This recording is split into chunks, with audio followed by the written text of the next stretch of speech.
अस्सलाम वालेकुम स्टूडेंट्स। बेटा 7.2 जो ना इंशाल्लाह हम समझेंगे। उसमें सबसे पहले हमें इसके बारे में कुछ रीडिंग इसकी कर लेते हैं। हमारे पास ये पेज नंबर 128 है, उस पर लिखा हुआ है equations of the straight lines. ठीक है, इसमें लिखा हुआ है inclination of A line, the angle alpha से दिया हुआ है जो 0 से ग्रेटर होगा और फिर 180 से छोटा होगा, यानी ये 0 180 के मिड के अंदर दरमियान में हमें ये एक एंगल मिलेगा जो जिसको अल्फ़ा का उसने नाम दिया हुआ है।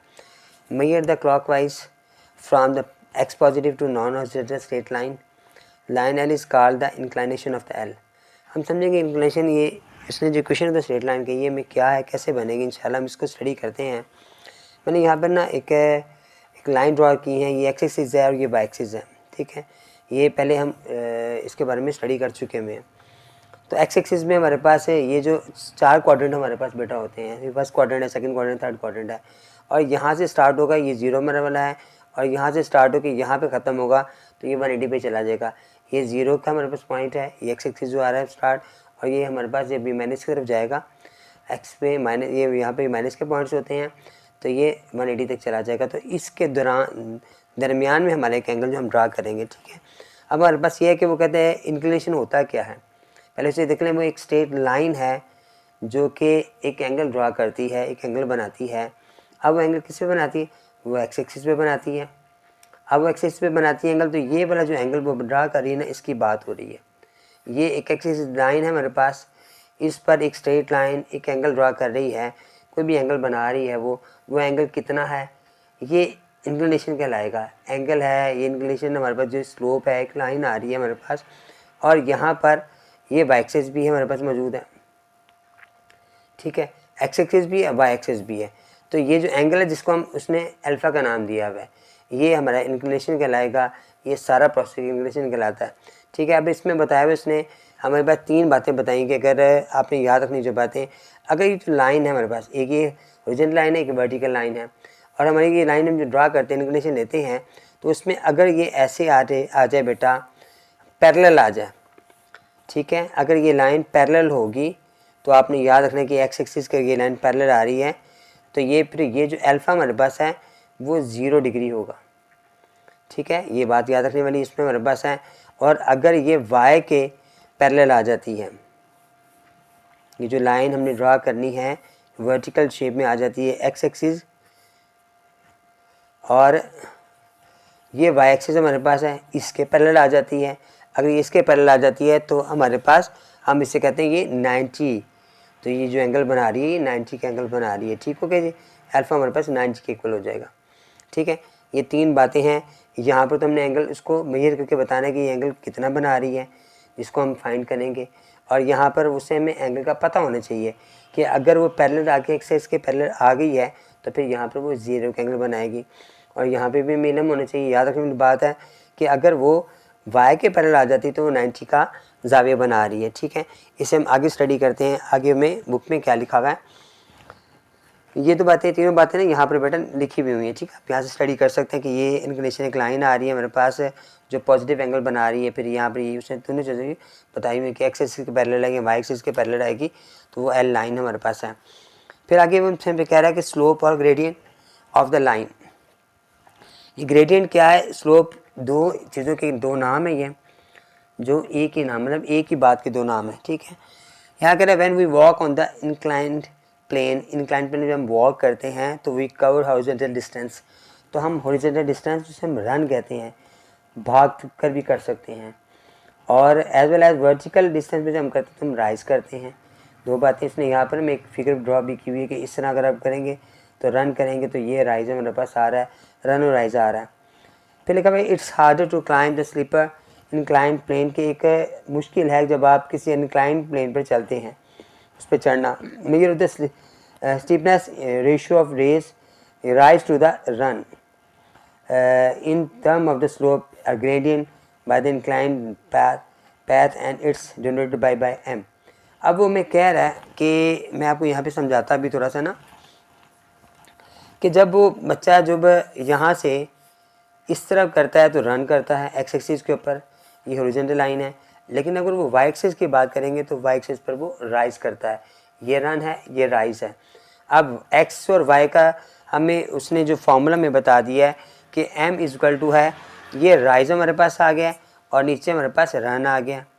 अब रन की बात जो हो रही है वो x एक्सिस की बात हो रही है और राइज की बात जो हो रही है वो y एक्सिस की बात हो रही है। यहाँ पे वो राइज करेगा, यहाँ पे वो रन करेगा, ठीक है। और फिर साथ हमने इसको, ये जो y और x हमारे पास है, हमने इसमें एक एंगल भी डिफाइन करना है। और हम जो भी स्लोप की बात करेंगे तो हम m की बात करेंगे, ग्रेडियंट की बात करो, स्लोप की बात करो तो m की बात करो। हम m फाइंड करेंगे जिसमें हमने डेल्टा y डेल्टा x बताना है। डेल्टा x क्या है, डेल्टा y क्या है कि हमने change of rate of change of इसका डिस्टेंस जो है हमारे पास y कितना था, कितना हो गया, x कितना हो गया। मैं भी आपको समझाता हूँ एग्जांपल के लिए। जैसे यहाँ पर मैंने एक ड्रा कर दी है, अब यहाँ पर एक हम स्ट्रेट लाइन ड्रा करते हैं जो कि एंगल बना रही है, ठीक है। अब ये जो एंगल बना रही है हमारे पास, ये एंगल हमारे पास बन रहा है बेटा। बिलफर्ज ये जो पॉइंट हमारे पास दरमियान में आ रहा है, ये ओरिजिन पॉइंट है, इसमें 0 0 है, इसको r1 का नाम दे दो, x1 का नाम दे दो आप। ये जो पॉइंट है हमारे पास मिड वाला, अब वो यहाँ पर आ गया, यहाँ पर x2 हो गया, तो ये हमारे पास जो रेट ऑफ चेंज हो गया x एक्सिस आ गया, ठीक है। ये यहाँ से यहाँ पर गया है, इसी तरह वो y का यहाँ से यहाँ पर गया है, तो ये y2 हो गया, ये y1 हो गया। तो ये राइज है और ये रन है हमारे पास।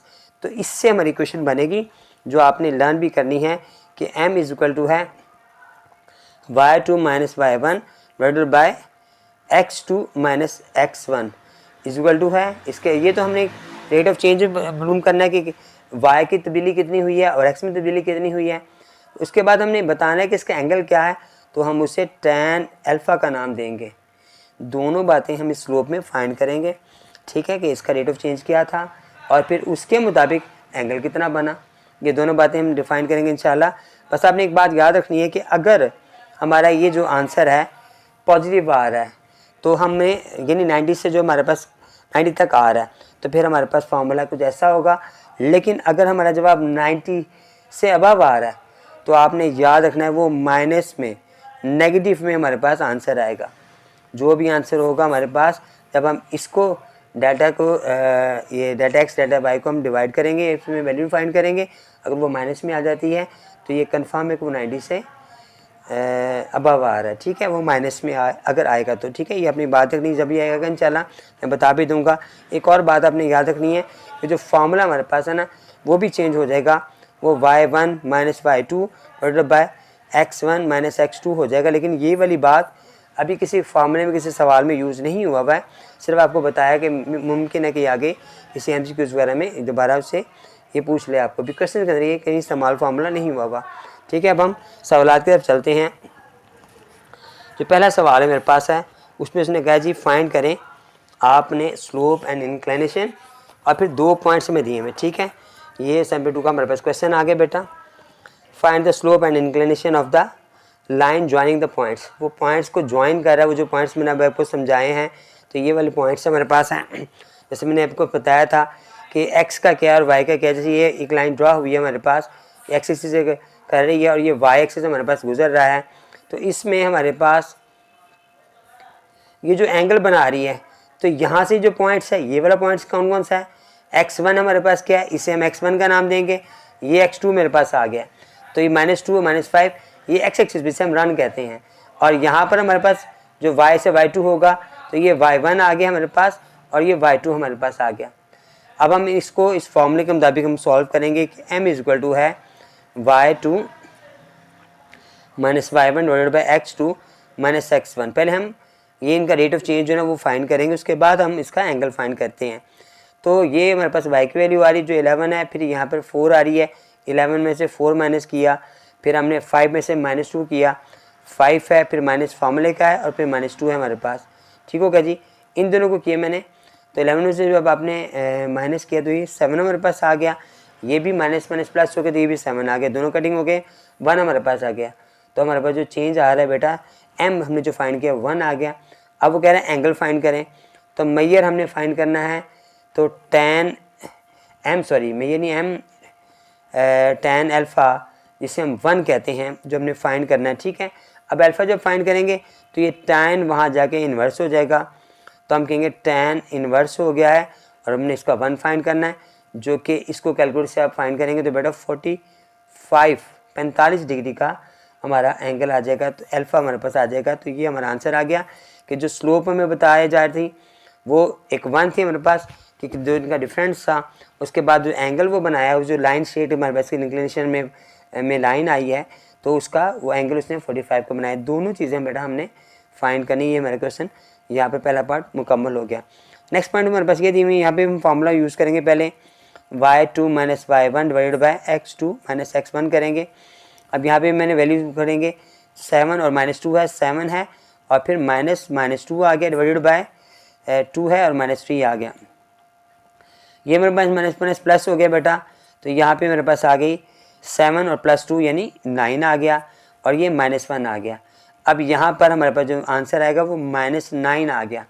अभी मैंने आपको पहले रीडिंग करते हुए बताया था कि जब हम प्लस माइनस में आ जाए तो ये बात कंफर्म हो जाती है कि वो एंगल 90 से अबव आ रहा है। कैसे 90 से अबव आ रहा है? देखिए ये मेरे पास अब x एक्सिस आ रही है और ये मेरे पास y एक्सिस आ रहा है। यहाँ से इधर से होगा तो नहीं, ये 90 है मेरे पास आ रहा है, तो 90 से छोटा होगा तो एंगल यहाँ पे होगा। इसका मतलब ये एंगल इस तरफ बनेगा। तो जब ये एंगल इस तरफ बनेगा, यहाँ से स्टार्ट होकर यहाँ पे जाएगा तो 90 से अबव हो जाएगा। ये 90 से अबव कितना भी हो सकता है, कहीं भी हो सकता है, लेकिन माइनस हमें शो कर रहा है कि ये -90 से अबव आ रहा है। ठीक आ गया। अब हम ये बात कंफर्म हो गई हमारे पास। अब हम फाइंड करेंगे हमारे पास जो था इसका एंगल फाइंड करेंगे, तो tan अल्फ़ा इक्वल टू आ गया -9 के। जब अल्फ़ा फाइंड करना है, ये tan वहाँ जाकर हमारे पास इन्वर्स हो गया। ठीक है। आप जब कैलकुलेटर से इसको माइनस मालूम करेंगे तो हमारे पास कितना आ गया, हमारे पास ही इसका आंसर आ रहा है 83.66 आ गई। लेकिन चूँकि ये 180 से हमारे पास आ रहा है तो हम इसे 180 से माइनस भी करेंगे बेटा। ठीक है। तो हम इसको 180 से जब माइनस करेंगे 83.66 को, तो हमारे पास 96.34 डिग्री ये हमारे पास आंसर आ रहा है। जो मैं बता रहा है कि हमारा जो आंसर है वो 90 से बड़ा आ रहा है। ठीक है। अगर माइनस में आ जाए तो हमने ये वाला प्रोसेस भी करना है और करने के बाद हमने बताना है कि ये 90 से बड़ा आ गया। तो ये सेकंड पार्ट का हमारा आंसर आ गया। ठीक हो गया बेटा। अब हम इसके थर्ड पार्ट पे चलते हैं बेटा। थर्ड पार्ट में हमारे पास लिखा हुआ है उसने, देखिए हमारे पास जो पॉइंट्स ये में कि ये पॉइंट्स के दरमियान का फासला मालूम करना है। फासला मालूम करना है, हमें पता है कि पॉइंट्स जो हमारे पास हैं इसके लिए हम वही फार्मूला यूज़ करेंगे, y2 - y1 divided by x2 - x1। ठीक हो गया जी। ये पे 8 और -6 आ रहा है, 8 - 6 डिवाइडेड बाय 4 - 4। अच्छा अब ये एक बात भी गौर कर ले बेटा, ये 4 - 4 आ गया तो ये तो 0 हो गया। जब आप किसी भी नंबर को 0 से डिवाइड करते हैं तो वो इन्फिनिटी, यानी ये साइन है इन्फिनिटी का, या अनडिफाइंड भी हम इसे कहते हैं। कैलकुलेटर इसका जवाब हमें शो नहीं करता किसी जिसका मतलब ये होता है कि वो बताता है कि इससे 0 से किसी भी नंबर को डिवाइड किया नहीं जा सकता। तो अब हमें जब हमारे पास आंसर आ जाए, इन्फिनिटी आ जाए या अनडिफाइंड का हमारे पास आंसर आ गया है, तो यहाँ पर हम क्या करेंगे, यहाँ पर एक बात है जो आपने लर्न करनी है कि ये वाला तो हमारे पास फासला फाइंड नहीं हुआ, लेकिन जब हम इसको एंगल मालूम करेंगे tan अल्फ़ा करके हम ये जो इन्फिनिटी का यहाँ पे लगाएंगे, साइन लगाएंगे और ये वहाँ जाकर हमारे पास tan इन्वर्स हो जाएगा। तो आपने ये बात याद रखनी है बेटा कि इसका जो एंगल होगा 90 डिग्री के इक्वल होगा। ठीक है। ये 90, जब हम tan का इन्फिनिटी फाइंड करते हैं तो वो 90 डिग्री के इक्वल हो जाता है। ठीक है बेटा। अब क्वेश्चन नंबर 2 की तरफ स्टडी करते हैं। वो हमारे पास क्या बता रहा है। अभी तक जो हमने रीडिंग की थी उसमें क्वेश्चन 1 और 2 आ रहा था। मज़ीद इंशाल्लाह रीडिंग करेंगे और फिर मज़ीद क्वेश्चन को सॉल्व करेंगे। तो यहाँ पर देखिए बेटा लिखा हुआ है by mean of slopes show that the following points lies on same line. अब यहाँ पर जो पॉइंट्स आ रहा है वो कह रहे हैं कि दोनों पॉइंट्स, 3 पॉइंट्स ये में एक सेम लाइन में है। तो हमने स्टडी किया हुआ है कि अगर एक सेम लाइन पर जो पॉइंट्स हैं वो मौजूद है उसे हमें कोलिनियर पॉइंट्स कहा जाता है। यानी ए बी और बी सी या ए सी ये कोलिनियर पॉइंट्स हैं। इसके लिए हम क्या करेंगे बेटा कि ये जो हमारे पास सिंपलीफाई, हमारे पास ये देखो एक लाइन ये मेरे पास आ रही है, तो इसमें हम ए है, ये बी है, ये सी है आ रही है। तो हम क्या करेंगे, ए बी फाइंड करेंगे, बी सी फाइंड करेंगे, ए सी फाइंड करेंगे। तो इनके जो आंसर है ना वो सेम आएंगे। तो हम इस कह सकते हैं कि भाई ये दोनों ये सारे जो एक ही लाइन पर लाई कर रहे हैं। पहले हम ए बी का फाइंड करते हैं ए बी के लिए, और हम ए बी के जब मालूम करेंगे तो हम उसे M1 का नाम दे देंगे। ठीक है, M1 फार्मूला हमारे पास वही होगा y2 minus y1 divided by x2 minus x1। ठीक है, अभी फार्मूला हमारे पास स्लोप का वही यूज़ हो रहा है। उसके बाद हम क्या करेंगे, वैल्यू मेरे पास सारी ए बी की 5 है और फिर -3 है, 5 है और -3, चूँकि टू साइन आ रहे हैं तो दोनों ब्रैकेट में लगाएंगे। 1 है और -1 है, 1 है और -1 है। ठीक हो गया जी, इसका जवाब आ गया। ये माइनस माइनस प्लस हो गया तो 8 आ गया, नीचे माइनस माइनस प्लस हो गया तो 2 आ गया, कटिंग कर दी तो मेरे पास 4 आंसर आ गया।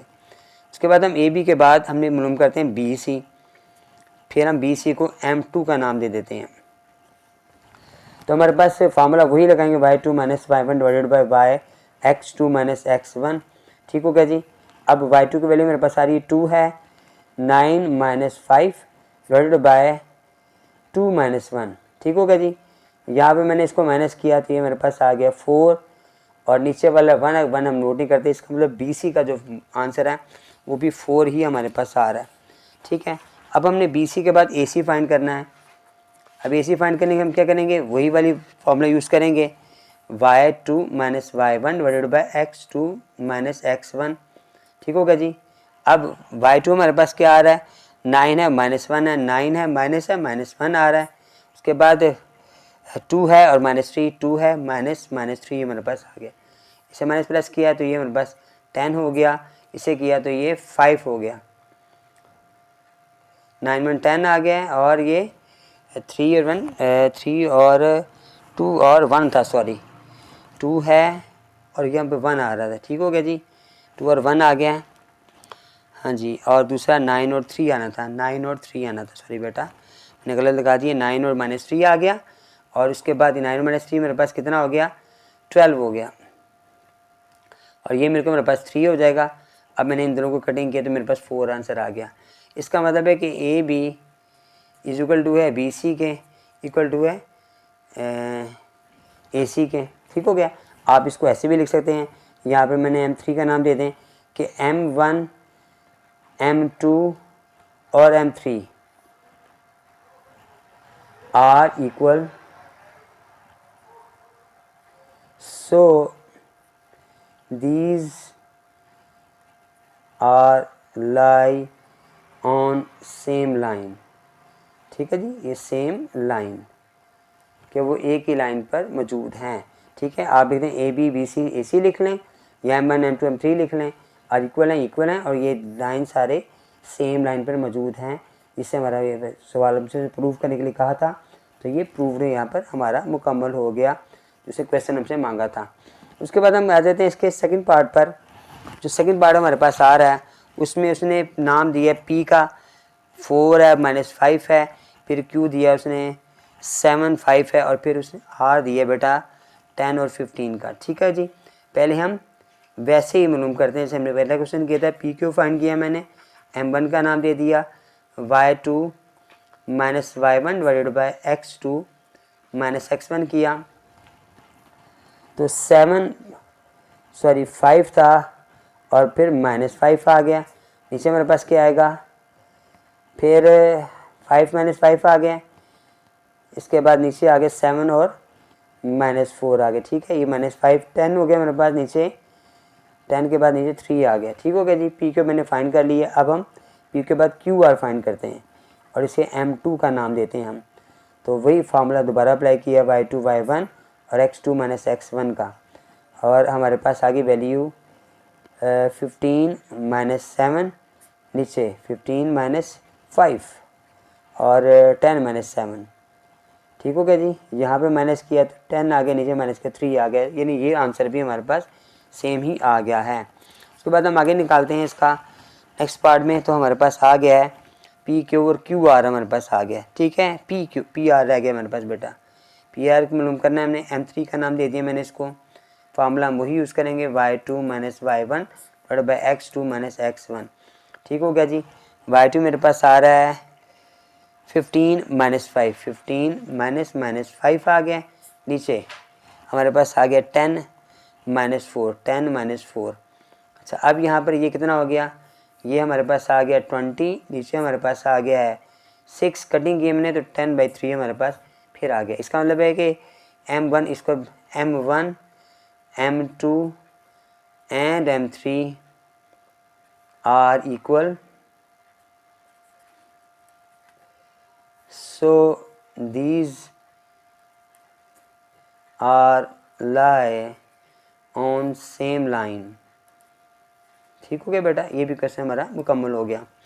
थर्ड पार्ट में हम चलते हैं बेटा। थर्ड पार्ट में हमसे वो क्वेश्चन के बारे में कुछ पॉइंट्स बताए, उसने वो क्या बताया, मैं उसने नाम दिए एल का 4 और 6 आ रहा है, फिर उसने एम का नाम दिया हुआ है जो कि 3 और 8 आ रहा है, फिर उसने एन दिया है जो 10 और 10 ही हमारे पास आ रहा है।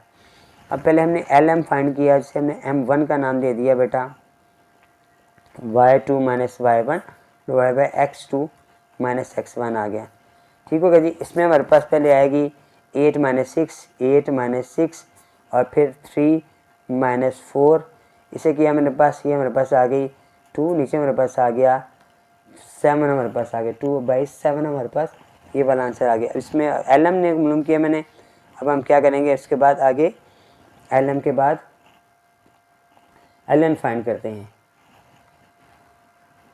एम एन फाइंड करते हैं। ठीक है, इसे मैंने M2 का नाम दे दिया, जो कि फिर फार्मूला वही यूज़ करेंगे y2 minus y1 divide by x2 minus x1।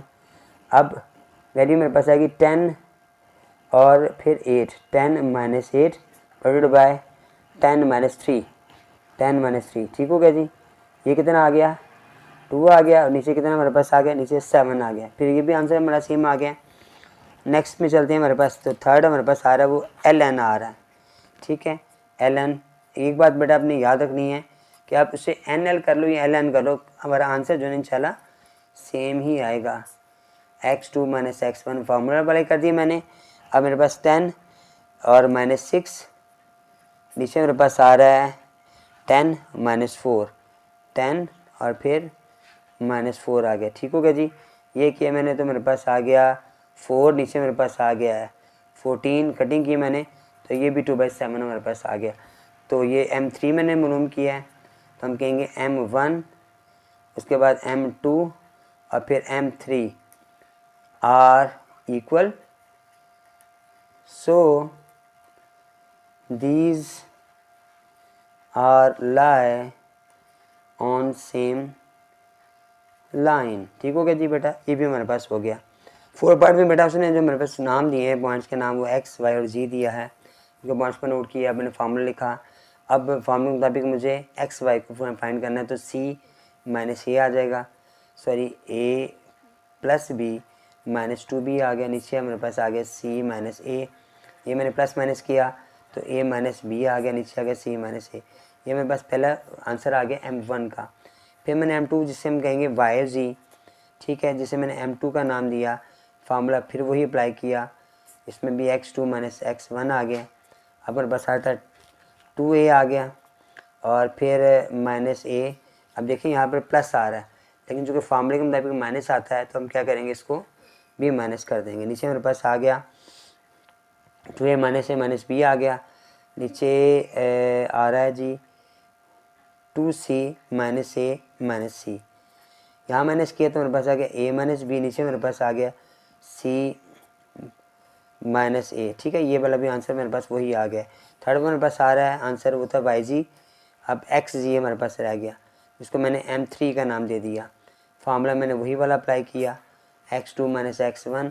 यहाँ पर क्या आ गया, वैल्यू मेरे पास आ गया जी 2a और फिर माइनस 2b, नीचे मेरे पास आ गया जी, क्या आ गया जी 2c minus a minus a। यहाँ पर क्या बेटा आ गया बस 2a, 2 कॉमन निकाला, a माइनस b बच गया, नीचे हमने 2 कॉमन निकाला, ये भी माइनस 2 आ रहा था, तो c माइनस a हमारे पास, ये भी 2 से कैंसिल हो गया, तो मेरे पास आंसर वही आ गया a माइनस b और c माइनस a का। ठीक है, तो आपने लिखना है यहाँ पर कि M1, M2 और M3 जो है ना are equal and lie on same line. ठीक है बेटा, ये भी हमारा आंसर आ गया, यहाँ पे क्वेश्चन 2 हमारा मुकम्मल हो गया। क्वेश्चन नंबर 3 में लिखा हुआ है फाइंड के so that the line joining A B, फिर इसके पॉइंट्स बताए हुए एंड लाइन ज्वाइनिंग सी और डी है। फिर आगे उसने पार्ट 1 में पैरेलल बताया, सेकंड में परपेंडिकुलर बताया। ठीक है, इन क्वेश्चन को सॉल्व करने से पहले हम थोड़ी सी ना इसकी रीडिंग कर लेते हैं। ठीक है। यहाँ पर बेटा देखें, गौर करें, हमने जो पहले रीडिंग की थी, डिटेल्स हमने पहले पढ़ी थी, उसमें उसने बताया था हमें थ्योरम 1 हमने स्टडी किया था, जिसमें हमें फार्मूला स्टडी किया था। अब इसमें कह रहे हैं टू लाइन्स L1 L2 है विद स्लोप्स M1 M2 है रिस्पेक्टिवली। हमने पहले पढ़ा कि स्लोप्स के लिए हम M का वर्ड यूज़ करते हैं। ये फार्मूला हमने ऊपर जो स्टडी किए में पहले कि M बराबर है, ये वाला फार्मूला था। फिर उसके बाद उसको tan थीटा के tan अल्फ़ा के हमने इक्वल भी रखा हुआ था। तो यहाँ पर उसने कह दिया कि M1 M2 अगर दोनों के आंसर बराबर आ जाए तो वो पैरेलल कहलाएंगे।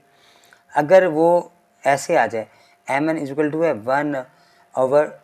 1/-1/M2 माइनस का, या आप इसको इस तरफ ले आए तो M1 M2 -1 के इक्वल हो जाए। तो यहाँ पे इसने बता दिया कि ये जो है स्टैंड फॉर पैरेलल लाइंस है, ये स्टैंड फॉर नॉट पैरेलल है, और फिर ये स्टैंड फॉर जो परपेंडिकुलर के। ठीक है, तो हमें पहले बेटा पता होना चाहिए परपेंडिकुलर क्या होता है, पैरेलल क्या होता है। तो पहले इस बात को नोट कर लें कि दो लाइनें ऐसे हों, ऐसे स्लोप्स हों, ऐसे स्लोप्स बने हों, तो ये जो है लाइनें आपस में इक्वल आ रही, जो एक दूसरे को इंटरसेक्ट नहीं कर रही, इन्हें पैरेलल लाइंस कहा जाएगा।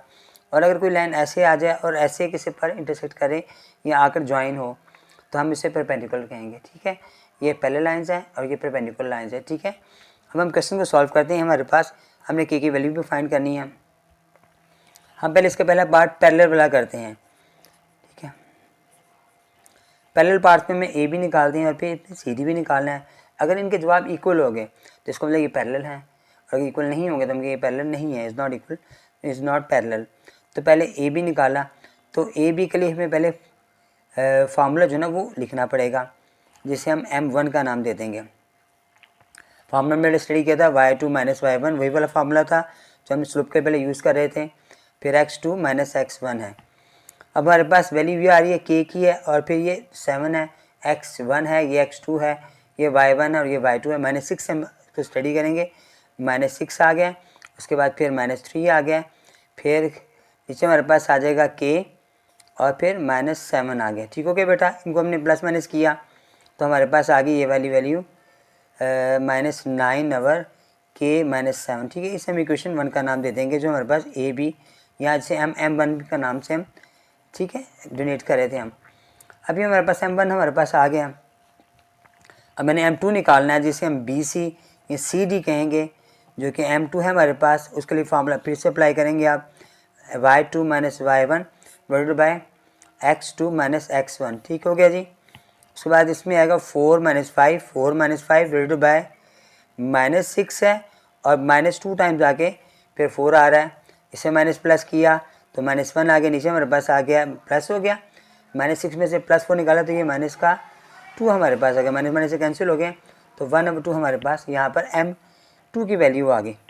अब ये देखें तो दोनों ये हमारे पास आ रहे हैं, डिफरेंट नंबर्स आ रहे हैं। अब मैंने हमें चूँकि हमें पता है कि पैरेलल लाइंस के अंदर हम क्या करते हैं, M1 को M2 के इक्वल रखते हैं।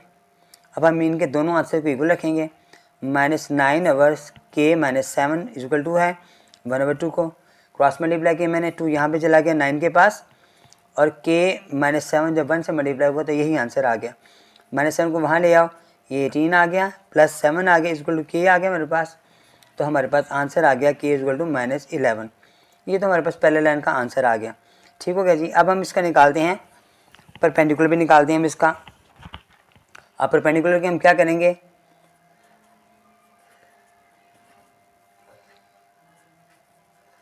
जो परपेंडिकुलर के लिए हमने पढ़ा वही है कि लाइंस हमें पहले फॉर्मूला इसका याद होना चाहिए, वो तो M1 और M2 =-1 के।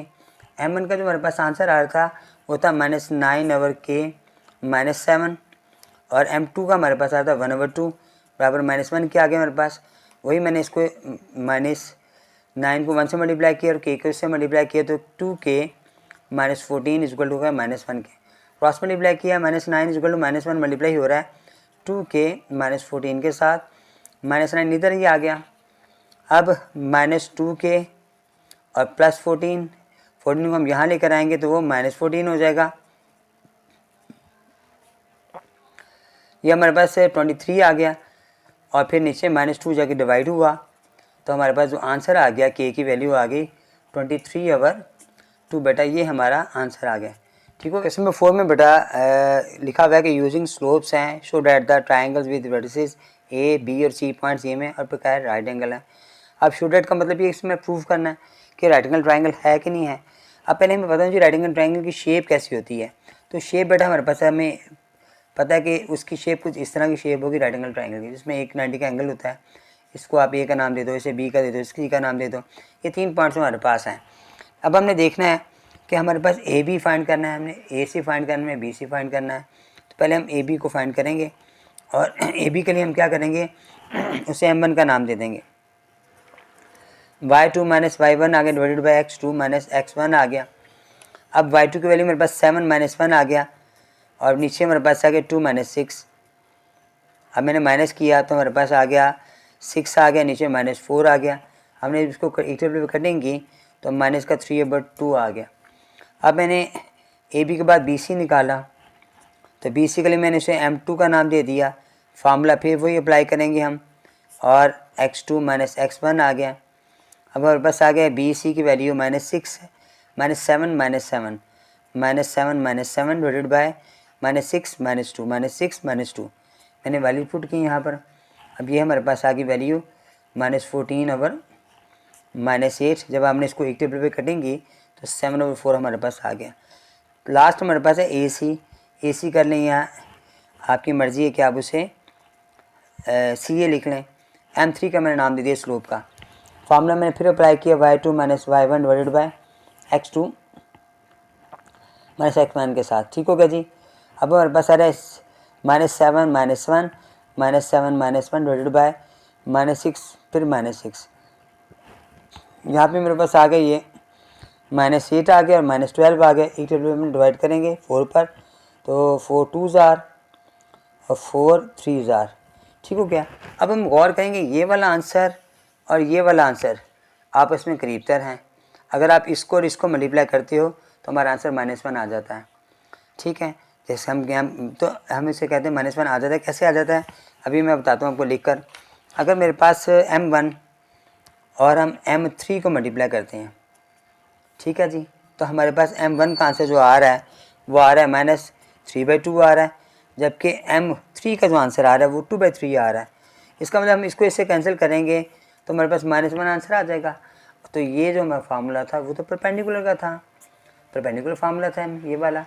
तो परपेंडिकुलर इसका मतलब यहाँ पर ये हमें बता रही है कि ए सी पर ए बी परपेंडिकुलर है, तो ये ए सी ए बी पर परपेंडिकुलर है।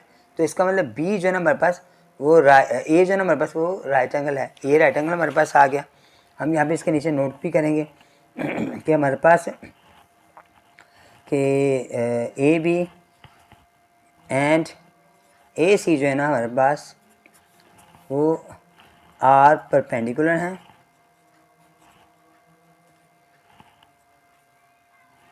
ठीक हो गया जी, ये परपेंडिकुलर हैं आपस में। तो हम कहेंगे so the points, so the triangle कर लेते हैं। So the triangle is right angle triangle होगी। ठीक है जी, राइट ट्रायंगल आ गई है मेरे पास। ये राइट ट्रायंगल हमारे पास बन गई और ये हमारे और जो हमारा वर्टेक्स है जो उसने हमसे हमें पता लग गया कि वो मेजर एंगल ए है। ये हमने यहाँ पर प्रूव कर दिया जो हमसे वो डिमांड कर रहा था। ठीक है, क्वेश्चन नंबर 5 में से हमें 2 pairs of the points are given है, find whether 2 point lines determined by these points are parallel हैं। हमने इन क्वेश्चंस को सॉल्व करना है और बताना है कि ये पैरेलल हैं, परपेंडिकुलर हैं कि नन हैं। ठीक है, अब हमारे पास 2 क्वेश्चन दिए हुए हैं, दोनों क्वेश्चन को सॉल्व करेंगे। 2 पॉइंट्स ये दिए, 2 पॉइंट्स ये दिए हैं। आप चाहें तो उनका नाम इस पर नोट कर लें या सिर्फ आप पॉइंट्स ही नोट कर लें। इसमें हमारे पास ए आ रहा है पॉइंट्स, वो आ रहा है 1 और -2 है, और जो सेकंड हमारे पास आ रहा है 2 और 4 आ रहा है। पहले हम इसको सॉल्व करेंगे। ठीक है, फार्मूला हम लगाएंगे, इसको M1 का नाम दे देंगे हम। y2 minus y1 divided by x2 minus x1 मैंने नाम दे दिया। अब ये 4 और -2 आ रहा है, 4 -2 आ गया। उसके बाद हमारे पास आ गया 2 और -2, 2 और -1, 2 और -1 हमारे पास आ गया। ये किया हमारे पास आगे वैल्यूज़ 4 to 6 हो गया, नीचे 1 आ गया। 6 हम नीचे नोट नहीं करते, 6 मेरे पास आंसर आ गया।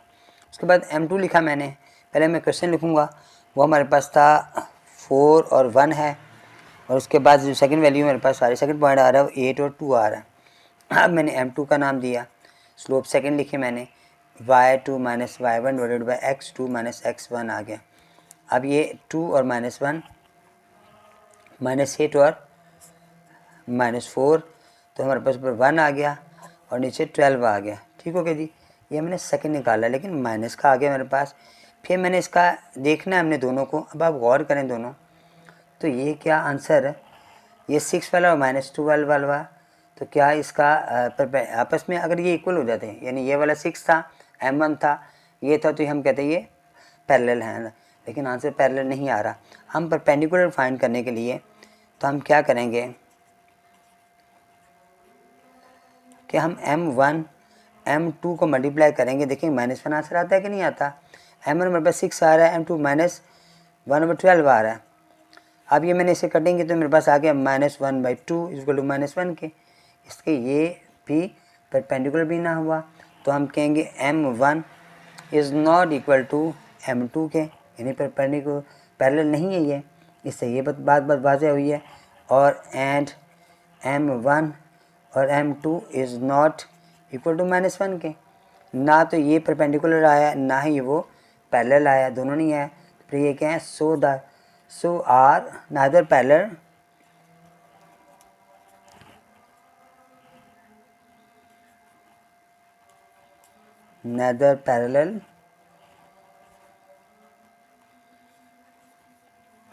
Nor perpendicular.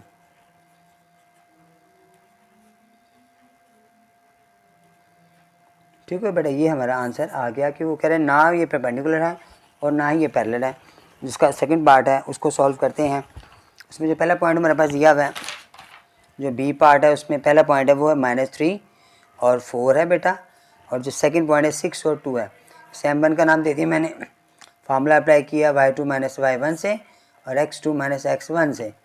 अब ये आ गया मेरे पास 2 -4, नीचे मेरे पास आ गया 6 और -3 आ गया। ठीक है, इन्हें किया हमने तो कितना आ गया, ये हमारे पास आ गया -2, नीचे मेरे पास आ गया 9 आ गया। तो ये पहले हमारे पास पहला आंसर आ गया। फिर मैंने m2 निकाला, m2 निकालने के प्रक्रिया पहले मैं पॉइंट्स रखूँगा, तो पॉइंट्स मेरे पास आ रहे हैं 4 और 5 है, और फिर दूसरा है -2 और -7 है। अब मैंने m2 निकालना है फार्मूला, फिर मैंने वही अप्लाई किया, स्लोप का फार्मूला लिखा मैंने x2 माइनस x1, तो इसका आंसर क्या आ गया, -7 -5 नीचे -2 -4, ये मेरे पास आ गया -12 और -6। इन्हें मैंने कटिंग की तो मेरे पास आ गया 2 आ गया प्लस का। अब दो मेरे पास जवाब आ गए हैं। ठीक है, एक जवाब -2 और 9 आ गया, कि मेरे पास 2 आ गया। तो इसका मतलब ये तो पता लगा कि ये पैरेलल नहीं है। परपेंडिकुलर के मैं दोबारा m1 को मल्टीप्लाई करूँगा m2 के साथ, तो वो हमारे पास नंबर हमारे पास आ रहे हैं -2/9 मल्टीप्लाई 2, क्या ये -1 आते हैं? कटिंग करके देखते हो, ये -4/9 आ जाएगा और ये -1 के इक्वल नहीं आ रहा। तो फिर दोबारा नीचे लिखेंगे कि m1 is not equal to m2 के, इसी तरह m1 m2 is not equal to -1 के। दोनों कंडीशन हमारे पास ख़त्म हो गई, तो हम कहेंगे सो द पॉइंट्स नाइदर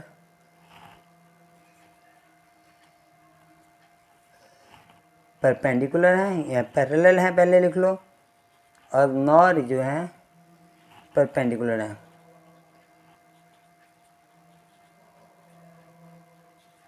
ठीक है बेटा, ये भी हमारा आंसर यहाँ पे ख़त्म हो गया कि परपेंडिकुलर पैरेलल दोनों ही नहीं हैं।